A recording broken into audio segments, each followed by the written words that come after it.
Hello. आज हम आपके लिए फ़िज़िक्स के 50 एमसीक्यूज़ लेकर आए हैं और ये फ़िज़िक्स का दूसरा वीडियो हमारा है। इसके पहले भी हमने 50 एमसीक्यूज़ सोल्व किए थे। आइए स्टार्ट करते हैं। एक लड़की झूले में बैठकर झूल रही है। यदि लड़की एकाएक खड़ी हो जाए तो दोलन काल पर क्या प्रभाव पड़ता है? दोलन काल कम हो जाएगा, दोलन काल बढ़ जाएगा, दोलन काल अपरिवर्तित रहेगा या दोलन काल के जो दोलन है वो रुक जाएंगे। तो आपका राइट आंसर आपका यहाँ होगा दोलन काल जो है कम हो जाएगा। ओके, नेक्स्ट क्वेश्चन में चलते हैं।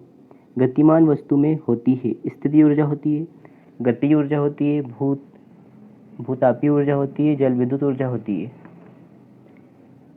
तो राइट आंसर आपका होगा गतिज ऊर्जा। जैसा कि नाम से पता चल रहा होगा गतिमान वस्तु है तो ऊर्जा आपकी होनी चाहिए गतिज ऊर्जा। नेक्स्ट क्वेश्चन पे बात करते हैं हम। जब किसी पिंड की गति दोगुनी हो तब लगने वाला समय होगा यदि दूरी को परिवर्तित ना करें तो। ओके, कंडीशन आपके पास जब दूरी अपरिवर्तित हो तो किसी पिंड की गति दोगुनी करने पर उस पर लगने वाला समय कितना होगा? 2 गुना, आधा, 3 गुना या 1/4। तो आपका राइट आंसर हो जाएगा जो समय है वो हो जाएगा आधा।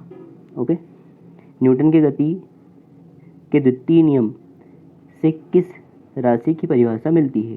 ओके, तो न्यूटन का जो दूसरा नियम है उससे हमें बल की परिभाषा मिलती है। ओके, नेक्स्ट क्वेश्चन पे बात करते हैं। न्यूटन की गति का कौन सा नियम जड़त्व इनर्शिया की व्याख्या करता है? प्रथम, द्वितीय, तृतीय या इनमें से कोई नहीं? तो न्यूटन की गति का जो कौन सा नियम है जो जड़त्व की व्याख्या करता है? तो जो प्रथम नियम है वो जड़त्व का नियम है। ओके, प्रथम नियम जड़त्व का नियम होता है। इसके अंतर्गत जो वस्तु स्थिर है वो स्थिर ही रहेगी जब तक कि उस पर कोई बाह्य बल ना लगाया जाए। ओके, नेक्स्ट क्वेश्चन देखते हैं।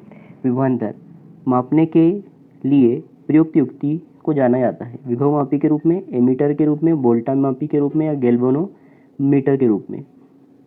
आपका राइट आंसर हो जाएगा विभव मापी के लिए हम वोल्ट मापी का यूज करते हैं, वोल्ट मापी का यूज।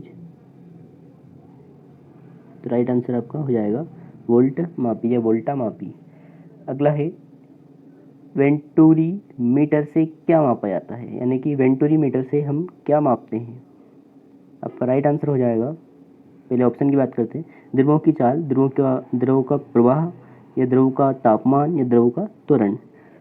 तो जो हम वेंटुरी मीटर से मापते हैं द्रव का प्रवाह, यानी कि किस दर से वो बह रहा है, इसको मापते हैं वेंटुरी मीटर से। तो राइट आंसर होने वाला है आपका द्रव का प्रवाह।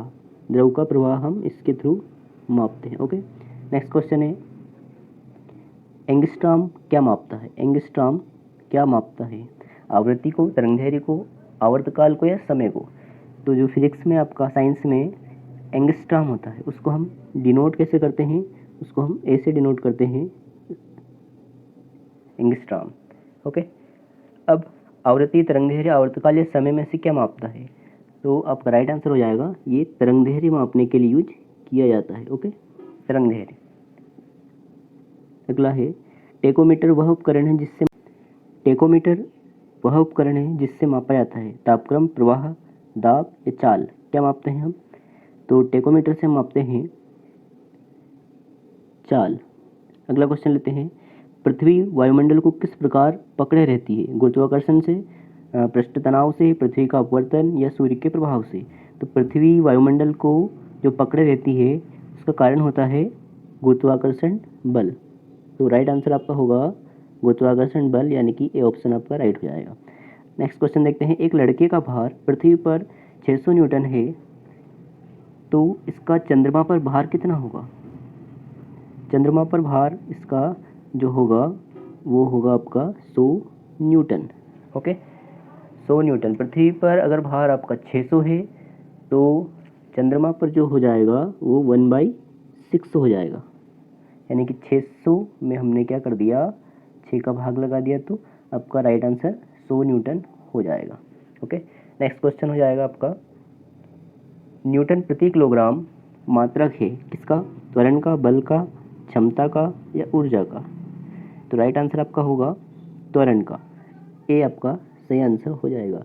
न्यूटन प्रति किलोग्राम, ओके, न्यूटन प्रति किलोग्राम आपका, इसको हम ऐसे लिखेंगे, ओके। अगला क्वेश्चन लेते हैं। गुरुत्वीय त्वरण जी का मान होता है, गुरुत्वीय त्वरण जी का मान कितना होता है? 9.8 मीटर प्रति सेकंड स्क्वायर, या 98 मीटर प्रति सेकंड स्क्वायर, 4 मीटर प्रति सेकंड स्क्वायर, या 0.098 मीटर प्रति सेकंड स्क्वायर। तो आपका सही आंसर यहाँ पे हो जाएगा 9.8 मीटर प्रति सेकंड स्क्वायर, ओके, ये आपका राइट आंसर है। दोस्तों सारे क्वेश्चन ये प्रीवियस एग्जाम में पूछे गए हैं, किसी ना किसी एग्जाम में ज़रूर ये क्वेश्चन आए हुए हैं, ओके। तो आप ध्यान से देखिए, स्किप नहीं करिए वीडियो को। अगला क्वेश्चन है, एक अंतरिक्ष यात्री पृथ्वी तल की तुलना में चंद्र तल पर अधिक ऊंचाई पर छलांग लगा सकता है क्योंकि वह चंद्रमा पर भारी होता है, चंद्रमा पर कोई वातावरण नहीं होता है, चंद्रमा तल पर गुरुत्वाकर्षण बल पृथ्वी की तुलना में अत्यल्प है, चंद्रमा पृथ्वी से छोटा है। तो आपका राइट आंसर हो जाएगा, इसके पहले वाले क्वेश्चन में भी हमने ये पढ़ा था, यानी पृथ्वी पर अगर 600 है तो चंद्रमा पर कितना था आपका 1/6 था, यानी कि 100 न्यूटन था पिछले क्वेश्चन में। तो चंद्रमा के तल पर जो है गुरुत्वाकर्षण बल पृथ्वी की तुलना में कम होता है, ओके। नेक्स्ट क्वेश्चन, किसी गेंद को ऊर्ध्वाधर रूप से फेंका जाए तो गुरुत्वीय त्वरण गेंद की गति की विपरीत दिशा में होगा, गेंद की गति की दिशा में होगा। जैसे जैसे गेंद नीचे आती है त्वरण में वृद्धि होती है, उच्चतम बिंदु पर शून्य हो जाता है, ओके। तो गुरुत्वीय त्वरण पर क्या प्रभाव पड़ेगा? इसका राइट आंसर आपका हो जाएगा गेंद की गति की दिशा, गति की विपरीत दिशा में होगा, ओके। यदि आप गेंद को सीधा ऊपर फेंके तो जो गुरुत्वीय त्वरण होगा गेंद की विपरीत दिशा में होगा, यानी कि हम किसी चीज़ को ऊपर फेंकते हैं तो नीचे आती है। तो नीचे क्यों आती है? यहीं से गुरुत्वाकर्षण की खोज भी हुई थी, आपको अगर पता हो देखिएगा, उस पर एक बल लगता है गुरुत्वाकर्षण बल, जिसके कारण वो नीचे आती। जड़त्व आघूर्ण का मात्रक है किलोग्राम मीटर, किलोग्राम प्रति metre, kilogram metre square, kilogram प्रति मीटर स्क्वायर। तो आपका राइट आंसर होने वाला है 16 का आपका राइट आंसर हो जाएगा किलोग्राम मीटर स्क्वायर। यहाँ पे कुछ भी नहीं होता है, जिसका मतलब होता है इनटू, ओके। नेक्स्ट क्वेश्चन लेते हैं। एक घूर्णनी यानी कि फ्लाई व्हील का आरपीएम निम्नलिखित द्वारा नापा जाता है। आरपीएम से मतलब होता है आपका आरपीएम यानी कि राउंड पर मिनट, ओके। तो बैरोमीटर, हाइग्रोमीटर, एनेमोमीटर या स्ट्रोबोस्कोप द्वारा। तो आपका राइट आंसर हो जाएगा जो मापा जाता है वो स्ट्रोबोस्कोप द्वारा मापा जाता है, ओके। नेक्स्ट क्वेश्चन लेते हैं। किसी वस्तु का संवेग केवल द्रव्यमान पर डिपेंड करता है, द्रव्यमान पर डिपेंड नहीं करता है, द्रव्यमान और वेग दोनों पर डिपेंड करता है, या केवल वेग पर निर्भर करता है? तो जो आपका राइट आंसर हो जाएगा वो हो जाएगा किसी वस्तु का जो संवेग है वो द्रव्यमान और वेग दोनों पर निर्भर करता है। यांत्रिक ऊर्जा को विद्युत ऊर्जा में परिवर्तित करते हैं, किसके थ्रू करते हैं? विद्युत मोटर द्वारा, विद्युत इस्त्री द्वारा, सीसा संचालन द्वारा, विद्युत जनित्र द्वारा। यांत्रिक ऊर्जा को विद्युत ऊर्जा में जो हम चेंज करते हैं वो विद्युत जनित्र द्वारा करते हैं, ओके, डायनेमोमीटर के द्वारा। नेक्स्ट क्वेश्चन है आपका, शुष्क सेल में जो ऊर्जा संग्रहित होती है वह है यांत्रिक ऊर्जा, विद्युत ऊर्जा, रासायनिक ऊर्जा या ऊष्मीय ऊर्जा। यानी शुष्क सेल में आपकी कौन सी ऊर्जा उपस्थित रहती है? शुष्क सेल में आपकी रहती है रासायनिक ऊर्जा, ओके। जो सेल होते हैं उनमें रसायन भरा रहता है। एक वस्तु का वेग जब दोगुना कर देते हैं या हो जाता है तो इसका त्वरण दोगुना हो जाएगा, संवेग दोगुना हो जाएगा, गति ऊर्जा दोगुनी हो जाएगी, स्थिति ऊर्जा। मतलब यदि वस्तु का वेग दोगुना करे तो उसके साथ साथ क्या दोगुना हो जाता है? ओके, तो उसके साथ साथ उसका संवेग भी दोगुना हो जाता है, ओके। राइट आंसर आपका हो जाएगा संवेग दोगुना हो जाता है। नेक्स्ट क्वेश्चन की बात करें। 1 kg राशि का वजन है, 1 किलोग्राम जो राशि है उसका कितना वजन होगा? तो उसका जो वजन होगा वो होगा आपका 9.8 न्यूटन के बराबर, यानी कि 1 kg जो राशि है 9.8 न्यूटन के बराबर है, ओके। 1 जूल के बराबर कितना है? तो 1 जूल बराबर आपको पता होगा, राइट आंसर आपका हो जाएगा 10 की घात 7 अर्ग, 10⁻7 अर्ग होता है 1 जूल के बराबर। नेक्स्ट है, निम्न में से किसमें नॉट का उपयोग किया जाता है? नॉट बिजली के लिए, हवा के लिए, गति के लिए, उष्मा के लिए। तो जो नॉट शब्द का प्रयोग किया जाता है वो किया जाता है गति के लिए। ओके। बादलों की दिशा एवं गति मापने वाला यंत्र कौन सा है? एनीमोमीटर है, रेन गेज है, नेफोस्कोप है या हाइग्रोमीटर है? जो बादलों की गति और दिशा मापने वाला जो यंत्र है वो हो जाएगा आपका नेफोस्कोप, यानी कि सी ऑप्शन आपका सही हो जाएगा। नेक्स्ट है, अल्टीमीटर से क्या मापते हैं? अल्टीमीटर से वायुमंडलीय दाब, भूतल की ऊंचाई, विद्युत धारा की सामर्थ्य या सुनाई देने में अंतर। तो राइट आंसर आपका हो जाएगा भूतल से जो ऊंचाई है वो अल्टीमीटर के थ्रू मापी जाती है। ओके। एक लिफ्ट में किसी व्यक्ति का प्रत्यक्ष भार वास्तविक भार से कम होता है जब लिफ्ट जा रही हो, यानी कि कब कम होगा? जो व्यक्ति का भार है वो वास्तविक भार से कम प्रतीत होता है हमें कब?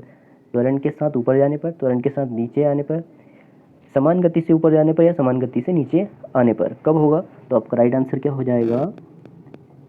त्वरण के साथ जब हम नीचे आते हैं तो वास्तविक भार, प्रत्यक्ष भार वास्तविक भार से कम हमें महसूस होता है। ओके, आपने ये अनुभव भी किया होगा।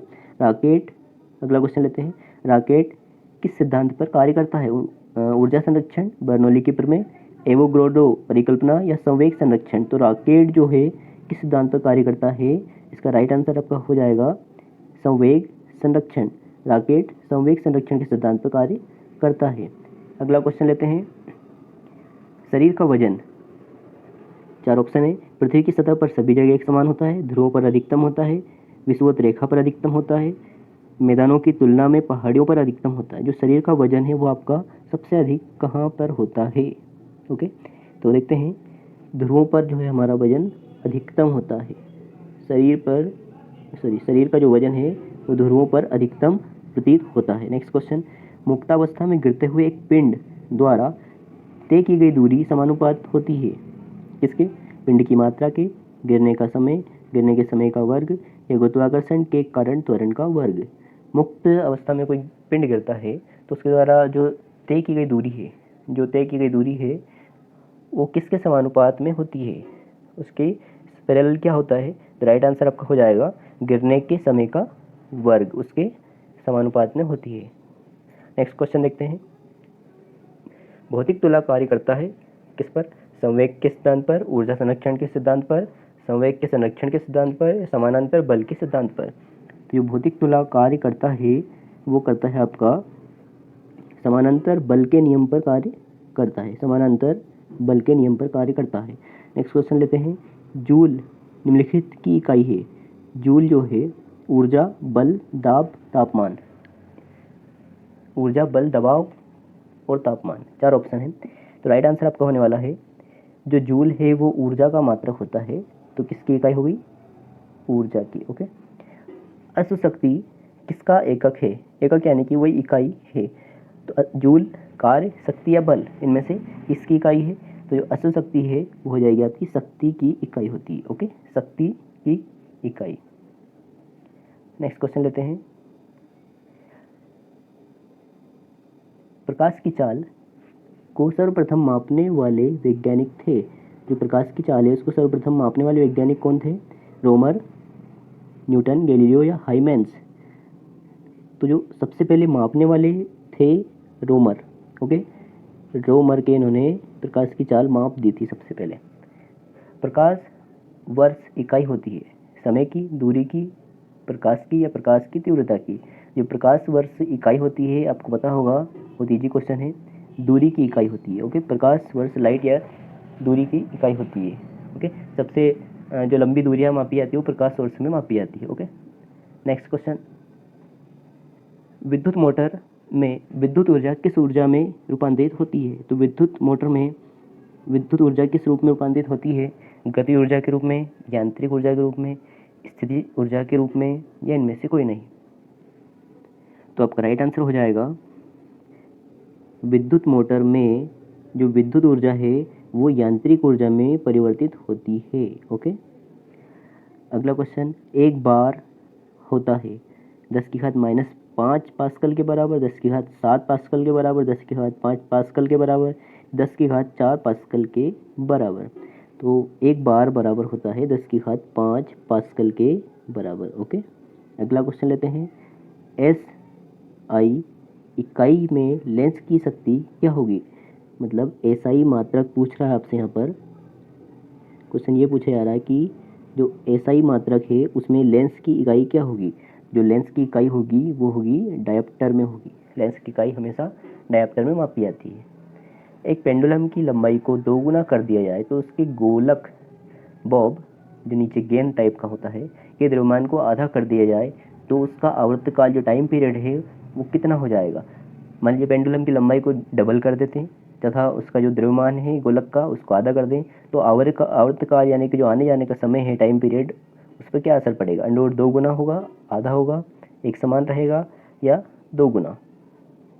तो आपका राइट आंसर हो जाएगा जो टाइम पीरियड है अंडर 2 गुना हो जाएगा। अगला क्वेश्चन, भारत द्वारा प्रक्षेपित उपग्रह है भास्कर, वरुण, आर्यभट्ट, अग्नि। कौन सा प्रक्षेपित उपग्रह है जो भारत का है? तो आपका राइट आंसर हो जाएगा आर्यभट्ट। आर्यभट्ट जो है भारत द्वारा प्रक्षेपित प्रथम उपग्रह है। नेक्स्ट क्वेश्चन है, यदि भार व आयास क्रमशः डब्ल व पी हो तो यांत्रिक लाभ कितना होगा? तो राइट आंसर आपका हो जाएगा W/P। ओके, नेक्स्ट क्वेश्चन देखते हैं। किसी प्रणाली में कणों का भार केंद्रित होने वाले बिंदु को कहते हैं दोलन का केंद्र, निलंबन का केंद्र, द्रव्यमान का केंद्र, गुरुत्वाकर्षण का केंद्र। तो आपका जो राइट आंसर हो जाएगा वो हो जाएगा गुरुत्वाकर्षण का केंद्र। किसी प्रणाली में कणों का भार केंद्रित होने वाले बिंदु को कहते हैं गुरुत्वाकर्षण का केंद्र कहते हैं।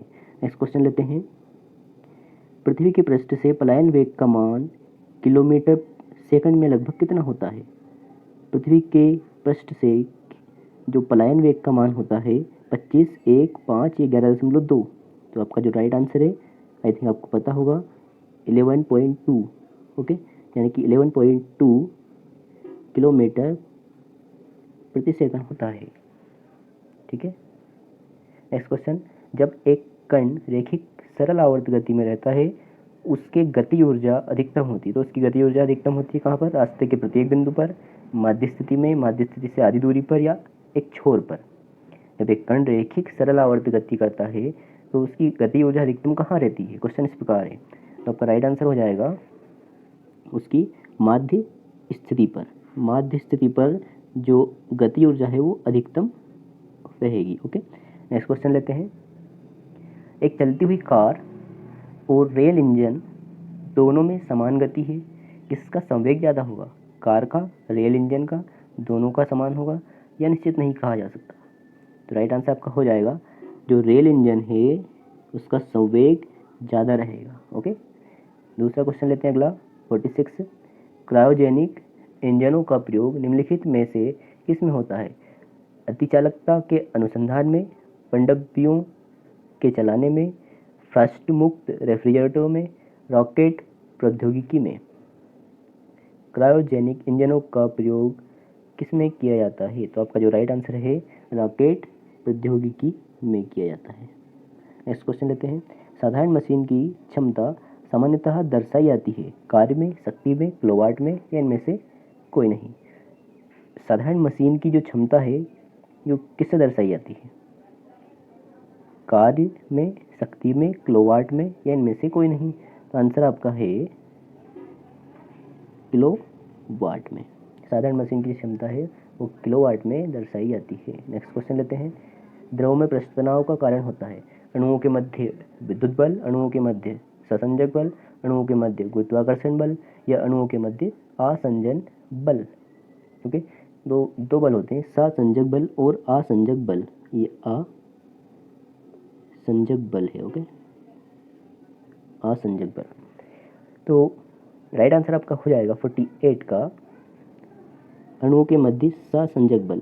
सहसंजक बल के कारण पृष्ठ तनाव होता है, यानी कि उसमें जो कण होते हैं द्रव के वो पास पास होते हैं। लेंज का नियम किसके संरक्षण के नियम का नतीजा है? जो लेंज का नियम है वो किसका नतीजा है? तो आपका जो राइट आंसर हो जाएगा, पहले ऑप्शन देखते हैं, ऊर्जा, मोमेंटम, एंगुलर मोमेंटम या चार्ज, यानी कि आवेश। तो राइट आंसर आपका हो जाएगा ऊर्जा का। ओके, लेंज का नियम ऊर्जा संरक्षण के नियम के का ही नतीजा है। ओके, अगला क्वेश्चन, एक गेंद को क्षैतिज से किस कोण पर फेंके कि वो अधिकतम दूरी तय करे? तो एक गेंद हो, उसको हम किस एंगल से फेंकें, गेंद हो या कोई भी वस्तु को किस एंगल से हम फेंकें कि वो अधिकतम दूरी तय करे? ओके, 45, 90, 30 या 0। तो आपका राइट आंसर हो जाएगा 45। जी हाँ, अगर 45 डिग्री के कोण से किसी भी चीज़ को आप फेंकोगे, ये आपका 90 होता है, इस